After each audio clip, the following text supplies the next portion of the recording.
Tradisi bakar batok kelapa menjelang Idul Fitri di Bengkulu.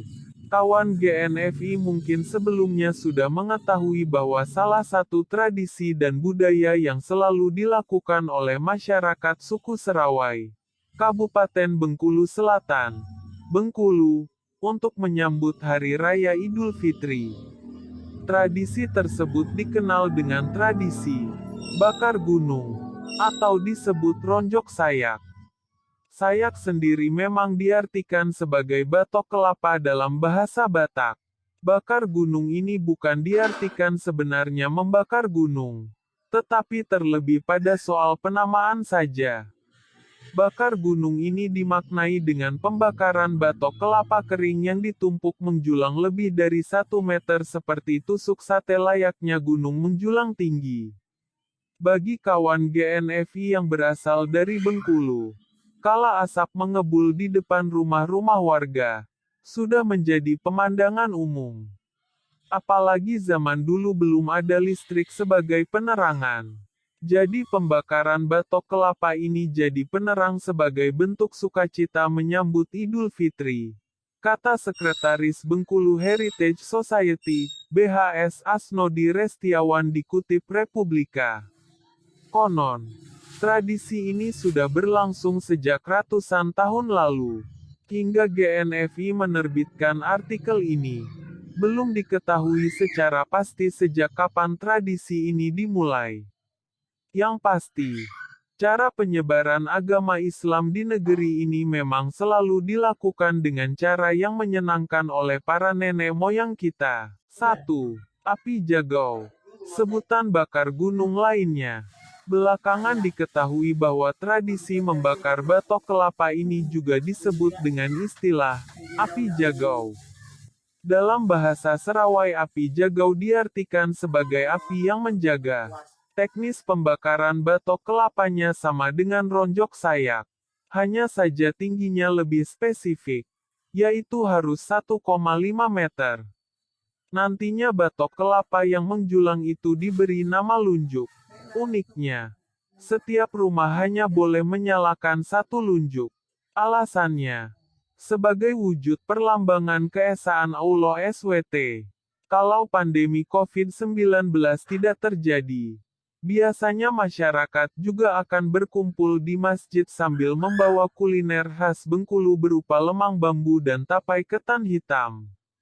Nantinya, kudapan ini dimakan bersama-sama setelah masyarakat melaksanakan salat Isya, tarawih, dan witir berjamaah. Setelah kudapan habis, kemeriahan sukacita menyambut Idul Fitri tidak akan berhenti sampai di situ. Biasanya warga juga akan menyediakan kursi-kursi di dekat lunjuk agar masyarakat bisa berkumpul bersama dan berbincang-bincang beragam hal. Termasuk anak-anak yang memanfaatkan waktu bermain pada malam hari di luar. 2. Bakar batok kelapa di Kecamatan Kedurang, Kabupaten Bengkulu. Sedikit berbeda yang dilakukan oleh masyarakat Kecamatan Kedurang, Kabupaten Bengkulu. Acara pembakaran batok kelapa yang menjulang tinggi itu tidak disebut ronjok sayak, melainkan disebut nuju likur.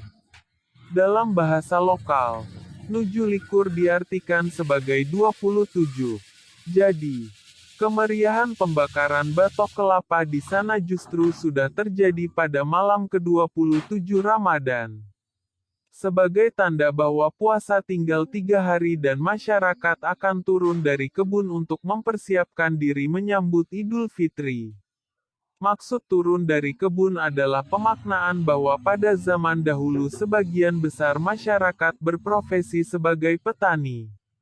Kala malam ke-27 Ramadan tiba, maka para warga yang berada di ladang atau kebun akan kembali ke rumah masing-masing lebih cepat dari biasanya untuk mempersiapkan diri menyemarakkan hari kemenangan. 3. Bakar batok kelapa ala masyarakat Renjang. Tradisi batok kelapa ternyata dinamai berbeda oleh masyarakat Renjang, Kabupaten Bengkulu. Praktiknya sebenarnya masih sama, hanya saja penamaannya yang berbeda.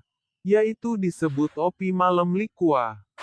Masyarakat Renjang tetap akan menyalakan tumpukan batok kelapa di depan rumah setiap malam 27 Ramadan. Hanya saja tradisi ini dimaknai agak sedikit berbeda oleh masyarakat Renjang. Bukan hanya untuk menyambut sukacita Idul Fitri. Kepercayaan masyarakat Renjang pada malam 27 Ramadan merupakan kembalinya arwah keluarga yang sudah meninggal dan arwah tersebut ingin menengok keluarganya. Pembakaran batok kelapa itu menjadi penanda agar arwah tidak tersesat.